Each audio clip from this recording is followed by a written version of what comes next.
अस्सलाम वालेकुम my dear students. आज का जो टॉपिक है उसमें हमने कोवलेंट बॉन्ड डिस्कस करना है। कोवलेंट बॉन्ड क्या होता है? तो पीछे जो हमने डिस्कस किया था उसमें आयनिक बॉन्ड था। हमारी बुक में 3 तरह की बॉन्डिंग दी हुई है, आयनिक बॉन्ड, कोवलेंट बॉन्ड और कोऑर्डिनेट कोवलेंट बॉन्ड। अच्छा जी, कोवलेंट बॉन्ड क्या होता है? आज हमने ना कुछ इंपॉर्टेंट पॉइंट्स डिस्कस करने हैं कि हमने देखा था कि हमारे पास जितने भी एटम्स हैं ना, उनमें से ना सिर्फ नोबल गैसेस वाले एटम हैं जो स्टेबल हैं, जो बॉन्डिंग में हिस्सा नहीं लेते, और बाकी जितने भी एटम्स हैं ना वो सारे याद रखें अनस्टेबल होते हैं और उनकी एनर्जी ज्यादा होती है। तो याद रखें, अनस्टेबल एटम हो, उनकी एनर्जी ज्यादा हो, तो उस इन एटम्स को आप क्या करेंगे? स्टेबल करेंगे। उनकी एनर्जी को आप क्या करेंगे? कम करेंगे। किस तरह कम करेंगे? वो एटम बॉन्ड बनाएंगे। ठीक है। तो अनस्टेबल एटम जिनकी एनर्जी ज्यादा होगी उनको आपने क्या करना है? उनकी एनर्जी कम करनी है, उनको स्टेबल में लेकर आना है ताकि उनके अंदर जो इलेक्ट्रॉनिक कॉन्फ़िगरेशन होती है वो नोबल गैसेस वाली इलेक्ट्रॉनिक कॉन्फ़िगरेशन वो हासिल कर ले, नोबल गैसेस वाली। अच्छा, ये तरीका कार क्या है? अब याद रखें, हम इस काम के लिए जो अनस्टेबल एटम है उनको स्टेबल करते हैं तो 3-4 तरीकों से, मुख्तलिफ तरीके हैं। आयनिक बॉन्ड हमने पढ़ा था, आयनिक बॉन्ड के जरिए भी हम करते हैं, कोवलेंट बॉन्ड के जरिए भी करते हैं। कुछ एटम आयनिक बॉन्ड के जरिए स्टेबल होते हैं, उनकी एनर्जी लो होती है, लेकिन कैसे? आयनिक बॉन्ड में हमने पढ़ा था, हम इलेक्ट्रॉन ट्रांसफर करते हैं एक एटम से दूसरे एटम की तरफ। एक एटम पर पॉजिटिव चार्ज आ जाता है और दूसरे एटम पर नेगेटिव चार्ज, और टू अपोजिट चार्ज के दरमियान electrostatic force of attraction establish होती थी तो बॉन्ड बन जाता था आयनिक बॉन्ड। उस तरीके से कुछ एटम स्टेबल हो जाते थे, और कुछ एटम्स जो है ना वो कोवलेंट बॉन्ड बनाते हैं। ठीक है, यानी आयनिक बॉन्ड के जरिए चंद एक एटम स्टेबल हो जाते हैं और कुछ एटम्स कोवलेंट बॉन्ड के जरिए स्टेबल हो जाते हैं, उनकी एनर्जी लो हो जाती है। तो सम एटम्स कोवलेंट बॉन्ड बनाएंगे, कोवलेंट बॉन्ड बनाने से वो स्टेबल होंगे और स्टेबल होने से वो नोबल गैसेस वाली इलेक्ट्रॉनिक कॉन्फ़िगरेशन हासिल करेंगे और उनकी एनर्जी थोड़ी होगी। तो some atom decrease their energy by mutual sharing of electrons. तो यहाँ पर बात याद रखें, जो हमारे पास कोवलेंट बॉन्ड है वो किस तरह बनता है? वो बनता है mutual sharing of electrons, electrons share किए जाते हैं। ठीक है। अच्छा, यहाँ पर याद करें इंपॉर्टेंट पॉइंट, आयनिक बॉन्ड में आपने क्या पढ़ा था? इलेक्ट्रॉन्स आप ट्रांसफर करते थे तब बॉन्ड बनता था एक एटम से दूसरे एटम में, एक लेता था और एक देता था। यहाँ कोवलेंट बॉन्ड है, कोवलेंट बॉन्ड भी एटम को स्टेबल कर रहा है, उनकी एनर्जी को लो कर रहा है, लेकिन किसके तरीके से, कैसे मेथड है?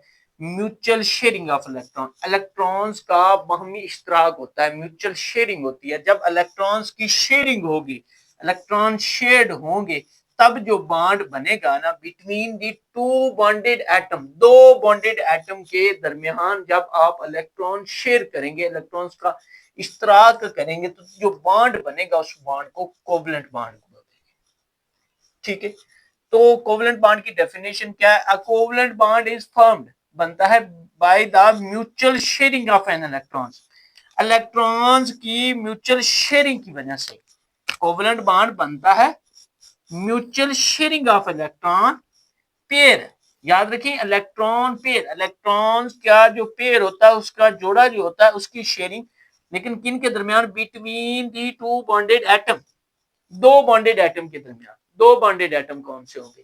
फॉर एग्जांपल हम बात समझेंगे, दो बॉन्डेड एटम, दो बॉन्डेड एटम के दरमियान इलेक्ट्रॉन्स का बामी इश्तराक होगा, म्यूचुअल शेयरिंग होगी। दो बॉन्डेड एटम के दरमियान इलेक्ट्रॉन्स का जो पेयर होगा वो इश्तराक करेगा, इश्तराक करने पर जो बॉन्ड बनेगा उस बॉन्ड को आप कोवलेंट बॉन्ड बोलेंगे। टाइप्स ऑफ कोवलेंट बॉन्ड कितनी है? There are 3 types of covalent bond.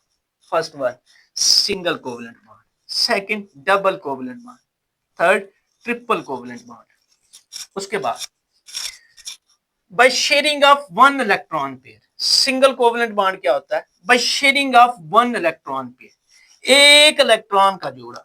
याद रखिए, यहां पर वर्ड्स लिखा हुआ है, single means one covalent bond, covalent bond बनेगा, लेकिन 1 इलेक्ट्रॉन पेयर शेयर करने की वजह से, शेयरिंग ऑफ इलेक्ट्रॉन पेयर की वजह से कोवलेंट बॉन्ड बनता है। लेकिन कोई भी दो बॉन्डेड एटम ले लें, कोई भी दो बॉन्डेड एटम हो, और उन दो बॉन्डेड एटम में आप सिर्फ एक इलेक्ट्रॉन पेयर शेयर करें। कितने इलेक्ट्रॉन पेयर? एक इलेक्ट्रॉन पेयर शेयर करें, तो उनके दरमियान जो बॉन्ड बनेगा ना, उस बॉन्ड को ना सिंगल कोवलेंट बॉन्ड कहेंगे। अच्छा जी, इसकी ना एग्जांपल्स पहले मेंशन करते हैं, एग्जांपल को देखते हैं फिर बात देखते हैं। सिंगल इलेक्ट्रॉन पेयर का मतलब क्या होता है? ये हमारे पास है एक हाइड्रोजन एटम, ये है एक हाइड्रोजन एटम, ये है, ये दो हाइड्रोजन एटम है। ठीक है, दो हाइड्रोजन एटम अपने इलेक्ट्रॉन्स का इश्तराक करेंगे। किस तरह? उनके दरमियान बॉन्ड बन जाएगा। ठीक है, कौन सा बॉन्ड बनेगा? कितने इलेक्ट्रॉन्स इश्तराक करेंगे? यहां पर याद रखना है, जब भी आपने बॉन्ड बनाने हैं ना, तो वैलेंस शेल वाले इलेक्ट्रॉन को नोट कर रखना है। आखिरी शेल में इलेक्ट्रॉन की तादाद कंसीडर करनी है, बाकी कोई इलेक्ट्रॉन्स आपने कंसीडर नहीं करने, क्योंकि बॉन्डिंग में सिर्फ वैलेंस इलेक्ट्रॉन ही इन्वॉल्व होते हैं बॉन्ड बनाने में, बाकी सारे इलेक्ट्रॉन्स इन्वॉल्व नहीं होते। तो ये हाइड्रोजन एटम है, हाइड्रोजन एटम के अंदर एक इलेक्ट्रॉन मौजूद है जिसको मैंने क्रॉस से शो किया। दूसरा हाइड्रोजन एटम है, उसमें एक इलेक्ट्रॉन मौजूद है, उसको डॉट से शो किया। अब दो हाइड्रोजन एटम्स हैं, याद रखें, दो बॉन्डेड एटम, ये दो एटम्स हैं, इनके दरमियान बॉन्ड बनेगा। ठीक है, अब याद रखें ये एक इलेक्ट्रॉन है पहले, फिर एक इलेक्ट्रॉन है। ये भी याद रखें बेटा जी, ये अनस्टेबल एटम है, क्योंकि इसके पास ऑक्टेट पूरा नहीं है, इसका डुप्लेट पूरा नहीं है। उसके बाद याद रखें इसकी एनर्जी ज्यादा है, इसकी भी एनर्जी ज्यादा है, ये भी अनस्टेबल एटम है। तो इन ने क्या कोशिश करनी है? इन्होंने कोशिश करनी है स्टेबल होने की कोशिश करनी है। स्टेबल ये कैसे होंगे? ये अपने इलेक्ट्रॉन्स का यहां पर इश्तराक करेंगे। क्यों? ये एक इलेक्ट्रॉन इसके अंदर मौजूद है, एक इलेक्ट्रॉन इस हाइड्रोजन के एटम के अंदर। ये इलेक्ट्रॉन्स का क्या करेंगे? म्यूचुअल शेयरिंग करेंगे। ये इलेक्ट्रॉन्स म्यूचुअल शेयर हो जाएंगे, दोनों में शेयर्ड हो जाएंगे। शेयर करने से जो बॉन्ड बन रहा है ना, वो बॉन्ड कहलाएगा कोवलेंट बॉन्ड। अब याद रखिए, यहां पर इंपॉर्टेंट पॉइंट है, कितने इलेक्ट्रॉन शेयर कर रहे हैं? ये एटम भी एक इलेक्ट्रॉन, इस एटम का, इस एटम का एक इलेक्ट्रॉन, एक इलेक्ट्रॉन शेयर हो रहा है। एक इलेक्ट्रॉन शेयर हो, जब दो बॉन्डेड एटम के दरमियान एक इलेक्ट्रॉन पेयर शेयर होगा ना, तो उसको बोलेंगे सिंगल कोवलेंट बॉन्ड। तो हाइड्रोजन एटम के दरमियान जो होता है, जो हाइड्रोजन मॉलिक्यूल है, उसके अंदर सिंगल कोवलेंट मॉलिक्यूल पाया जाता है। तो ये उसकी एक एग्जांपल होगी। सिंगल कोवलेंट बॉन्ड क्या? जिसमें सिंगल इलेक्ट्रॉन पेयर इन्वॉल्व हो बॉन्ड बनाने में between the two bonded atom, यानी एक एक इलेक्ट्रॉन पेयर शेयर किए जाए। अच्छा, यहां पर एक इंपॉर्टेंट बात, बॉन्ड बनता कैसे? कोवलेंट बॉन्ड, कोवलेंट बॉन्ड बनता है इस फोर्स की वजह से, अट्रैक्टिव फोर्स या रिपल्सिव फोर्स। अब ये अट्रैक्टिव फोर्स कौन सी होती है और रिपल्सिव फोर्स क्या होती है? अच्छा, याद रखिए, हाइड्रोजन एटम, इसका न्यूक्लियस, ठीक है, और ये दूसरा हाइड्रोजन एटम, दूसरे एटम के इलेक्ट्रॉन्स, यानी आपने इस एटम का न्यूक्लियस, दूसरे एटम के इलेक्ट्रॉन, ये अट्रैक्ट करेंगे, अपनी तरफ खींचेंगे, एक दूसरे को अपनी तरफ इन्फ्लुएंस करेंगे एक फोर्स की वजह से। अगर एक एटम का न्यूक्लियस दूसरे एटम के इलेक्ट्रॉन को अपनी तरफ खींचेगा ना, अट्रैक्ट करेगा, अट्रैक्टिव फोर्स पैदा होगी, तब बॉन्ड बन जाएगा, अदरवाइज बॉन्ड नहीं बनेगा। दूसरी फोर्स कौन सी है? Repulsive force. रिपल्सिव फोर्स क्या है? जब एक एटम के न्यूक्लियस दूसरे एटम के इलेक्ट्रॉन को अपनी तरफ खींच ना सके, बल्कि रिपेल करे, बल्कि उनके दरमियान डिस्टेंस ज्यादा, वो उसे अट्रैक्ट ना करे, तो बॉन्ड नहीं बनेगा। उस फोर्स को बोलेंगे रिपल्सिव फोर्स। अच्छा, याद रखिए, बॉन्ड कब बनेगा? बॉन्ड तब बनेगा जब दो एटमों के दरमियान ये जो अट्रैक्टिव फोर्स है ना, वो डोमिनेट आएगी, अट्रैक्टिव फोर्स ज्यादा हो जाएगी ना, तब बॉन्ड बन जाएगा। ठीक है, दो एटमों के दरमियान। और जब रिपल्सिव फोर्स ज्यादा होगी ना, तो तब बॉन्ड नहीं बनेगा, तब कोवलेंट बॉन्ड नहीं बनेगा। तो यहां दो हाइड्रोजन एटम है, इनके दरमियान बॉन्ड बन रहा है, इनके दरमियान बॉन्ड बना है, तो इसके न्यूक्लियस और इस दूसरे एटम के इलेक्ट्रॉन आपस में अट्रैक्ट हुए, अट्रैक्टिव फोर्स उनके ऊपर गालिब आई और बॉन्ड बन गया, और एक एक इलेक्ट्रॉन पेयर शेयर किया, तो इसको बोलेंगे सिंगल कोवलेंट बॉन्ड। जब एक एक इलेक्ट्रॉन पेयर शेयर करेंगे, सिंगल कोवलेंट बॉन्ड। ठीक है, इसी तरह इसको दूसरी तरह भी रिप्रेजेंट किया जाता है। ये हाइड्रोजन एटम हमारे पास, उसके अंदर है ये उसका एक इलेक्ट्रॉन जिसको क्रॉस से शो किया, दूसरा एटम जिसको डॉट से शो किया है। ठीक है, ये दूसरा हाइड्रोजन एटम, ये आपस में एक इलेक्ट्रॉन शेयर करेंगे। और ये याद रखिएगा, जब एक एक इलेक्ट्रॉन शेयर हो ना, तो दो एटमों के दरमियान याद रखिए एक सिंगल लाइन, इस तरह की एक सिंगल लाइन लगती है जिसको बोलते हैं सिंगल कोवलेंट बॉन्ड।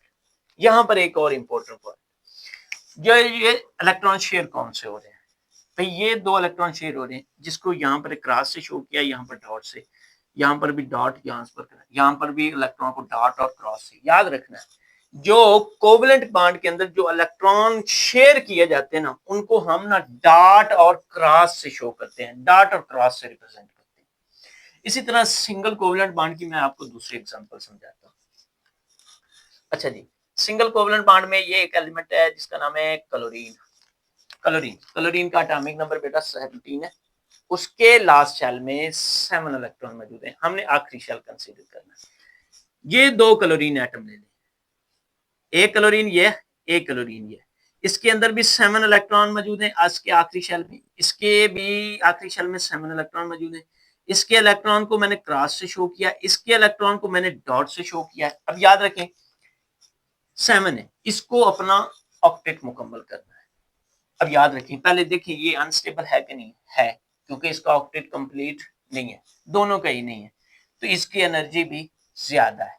तो ये स्टेबल होंगे, कैसे होंगे, अपना ऑक्टेट मुकम्मल करेंगे। किस तरह मुकम्मल करेंगे, अब इस क्लोरीन को भी एक इलेक्ट्रॉन की कमी का सामना है, यानी इसके अंदर भी 8 होने चाहिए, इसके अंदर भी 8 होने चाहिए। जब आखिरी शेल में 8 इलेक्ट्रॉन हो तो ऑक्टेट कंप्लीट हो जाता है, वो चीज स्टेबल हो जाती है।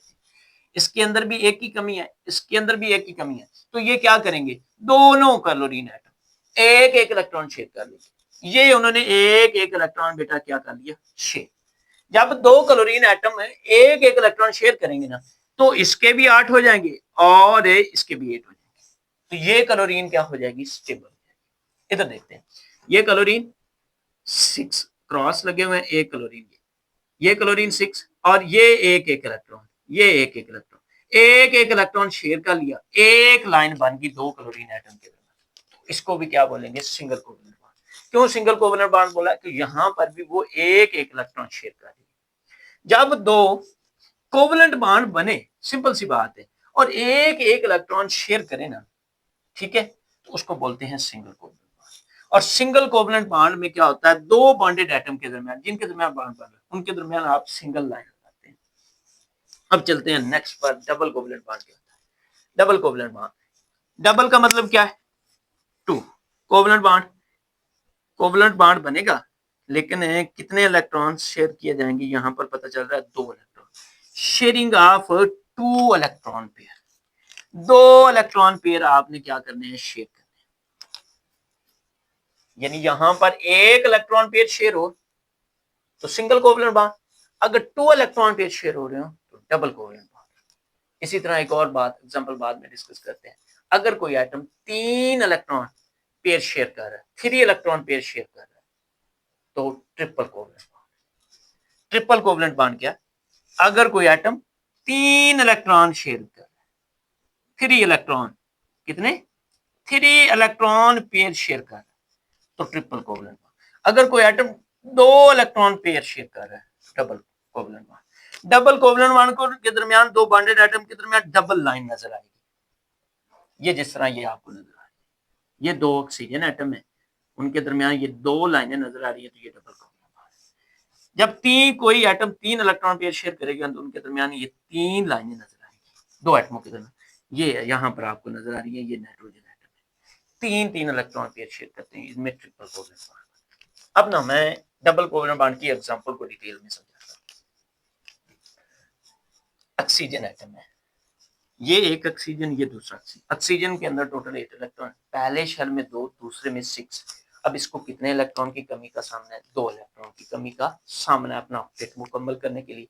इसका मतलब है ये अनस्टेबल है और इसकी एनर्जी ज्यादा है। ये एटम चाहेगा 2 इलेक्ट्रॉन शेयर करना किसी भी नेबरिंग एटम के साथ, उसके साथ भी कौन सा ऑक्सीजन एटम है, उसको भी 2 इलेक्ट्रॉन की कमी का सामना है। तो ये 2 ऑक्सीजन एटम क्या करेंगे, अपने आखिरी शेल में से ये दो इलेक्ट्रॉन क्या कर लेंगे, शेयर कर लेंगे। और उनके दरमियान बॉन्ड बन जाएगा double covalent bond. 2 electron share करने से, ये देखिए 2 इलेक्ट्रॉन शेयर करने से, ये 2 इस ऑक्सीजन एटम के, 2 इस ऑक्सीजन एटम के, 2 शेयर हो गए। 2 शेयर करने से जो बॉन्ड बन गया है वो डबल कोवलेंट बॉन्ड है, ये जिसको 2 लाइन से रिप्रेजेंट। तो oxygen show double covalent bond. इसी तरह चलते हैं हम लास्ट पर, triple covalent bond. Nitrogen atom है, तो नाइट्रोजन एटम क्या है, उसके आखिरी शेल में 5 इलेक्ट्रॉन, टोटल उसके पास 7 होते हैं, आखिरी शेल में 5 इलेक्ट्रॉन होते हैं। अब इसको अपना ऑक्टेट मुकम्मल करने के लिए कितने चाहिए, 8, 3 चाहिए। उसके साथ जो नेबरिंग एटम है नाइट्रोजन, उसको भी 3 चाहिए। इसको भी 3 इलेक्ट्रॉन की कमी का सामना, इसको भी 3 इलेक्ट्रॉन की कमी का सामना। दोनों ही अनस्टेबल है, दोनों की एनर्जी ज्यादा, दोनों की ट्राई क्या होगी, स्टेबल होना। दोनों की कोशिश क्या होगी, नोबल गैस वाली इलेक्ट्रॉनिक कॉन्फ़िगरेशन हासिल कर ले। लेकिन कैसे हासिल कर सकते हैं, जब ये दोनों एटम 3 इलेक्ट्रॉन क्या करें, शेयर करें। 3 इलेक्ट्रॉन पेयर आपस में क्या करें, शेयर करें। तो इसी तरह ये जो नाइट्रोजन है, ये एक पेयर, दूसरा पेयर और ये तीसरा पेयर, 3 इलेक्ट्रॉन पेयर शेयर करेगा और इसमें दरमियान 3 ट्रिपल लाइंस बन जाएंगी। तो नाइट्रोजन का मॉलिक्यूल जो है ना वो ट्रिपल कोवलेंट बॉन्ड शो करता है। तो यहां पर कुछ 2-3 इंपॉर्टेंट बातें आप ना इसको समझने के लिए पीरियोडिक टेबल निकालें। पीरियोडिक टेबल में ये जो सिंगल कोवलेंट बॉन्ड वाली एग्जांपल है ना, ये ग्रुप नंबर आपको मिलेंगी 17 में। ये जो एग्जांपल मैंने दी थी क्लोरीन की, ये ग्रुप नंबर आपको 17 में एटम मिलेगा, और ये जो हाइड्रोजन है ये आपको ग्रुप नंबर 1 में। अच्छा, ये जो डबल कोवलेंट बॉन्ड वाली एग्जांपल्स है ये आपको मिलेगी ग्रुप नंबर उसके 16 में से, और ये जो ट्रिपल वाला आपको मिलेगी ना एग्जांपल, ये एलिमेंट आपको पाया जाएगा 15 में। तो यहां पर हमें पता चल रहा है ये जो 17 वाले है ना, इसके आखिरी शेल में 7 इलेक्ट्रॉन होते हैं, और जो पहले ग्रुप वाले एलिमेंट्स हैं ना, इनके जितने भी एलिमेंट्स हैं इनको आखिरी शेल में 1 चाहिए। यानी इसको डुप्लेट मुकम्मल करने के लिए 1 चाहिए, इनको अपना ऑक्टेट मुकम्मल करने के लिए 1 चाहिए। इनको कमी ही 1 की है, और इस वजह से वो 1-1 इलेक्ट्रॉन शेयर कर रहे हैं। ये बहुत इंपॉर्टेंट बातें हैं। 7 इलेक्ट्रॉन ऑलरेडी उसके अंदर मौजूद, उसको 1 की कमी थी, 1-1 शेयर कर लिया सिंगल कोवलेंट बॉन्ड पर। अब आप चले जाएं डबल कोवलेंट बॉन्ड पर, जो 16 आपके ग्रुप नंबर में 16 में मौजूद है, वहां पर ना आपको 2 इलेक्ट्रॉन की कमी का सामना है, क्योंकि ग्रुप नंबर 16 में उसके लास्ट शेल में जो इलेक्ट्रॉन की तादाद आ रही है वो 6 है। ऑक्टेट मुकम्मल करने के लिए 2 चाहिए, ठीक है। तो जितने भी ग्रुप नंबर 16 के एलिमेंट्स है ना, वो जब भी आपस में इलेक्ट्रॉन शेयर करेंगे तो वो डबल कोवलेंट बॉन्ड बनाएंगे, और जब भी 17 वाले आपस में इलेक्ट्रॉन शेयर करेंगे तो वो सिंगल कोवलेंट बॉन्ड बनाएंगे। इसी तरह ग्रुप नंबर 15, उसको 3 इलेक्ट्रॉन की कमी का सामना है। 15 में जितने भी एलिमेंट्स हैं उनको 3 इलेक्ट्रॉन की कमी का सामना है, क्योंकि इसके अंदर भी 3 इलेक्ट्रॉन कम है, इसके अंदर भी 3 इलेक्ट्रॉन। अब ये 3-3 शेयर करेंगे। एक और इंपॉर्टेंट बात, ये जो नाइट्रोजन है ना, अगर आप कहते हैं ये 1 इलेक्ट्रॉन शेयर करे, 1 इलेक्ट्रॉन शेयर करने से 5 तो इसके पास ऑलरेडी मौजूद है, 1 इलेक्ट्रॉन शेयर करेगा तो 6 हो जाएंगे। अभी स्टेबल नहीं हुआ, आपने क्या करना है, स्टेबल करना है। स्टेबल ये कब होगा, जब इसके अंदर 8 होंगे, और 8 कब होंगे, जब ये 3 इलेक्ट्रॉन शेयर करेगा। इसी तरह ऑक्सीजन देख लें, ऑक्सीजन के आखिरी शेल में 6 इलेक्ट्रॉन है। आप कहें भी ये 1 इलेक्ट्रॉन शेयर करे तो नहीं हो सकता, 2 इलेक्ट्रॉन शेयर कर सकता है।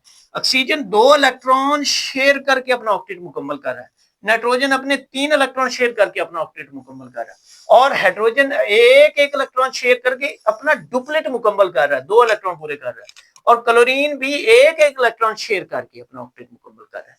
अब ये बात है, ये 2 नहीं दे सकते, ये 3 नहीं दे सकते, ये 1 नहीं, क्योंकि ये फिक्स है।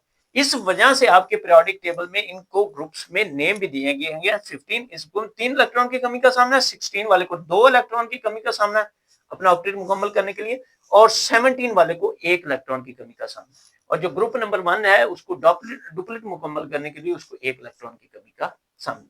तो सब एलिमेंट्स की कोशिश क्या होगी, इन सब की कोशिश होगी कि इलेक्ट्रॉन को लेन देन करके शेयर करके अपनी नोबल गैसेस वाली इलेक्ट्रॉनिक कॉन्फ़िगरेशन हासिल कर ली जाए। नोबल गैसेस वाली कौन सी है, वो कहां पाए जाते हैं, वो आपके पाए जाते हैं ग्रुप नंबर 18 में। 17 के आगे जो ग्रुप है वो 18 ग्रुप है, उसके अंदर ये एलिमेंट्स मौजूद होते हैं।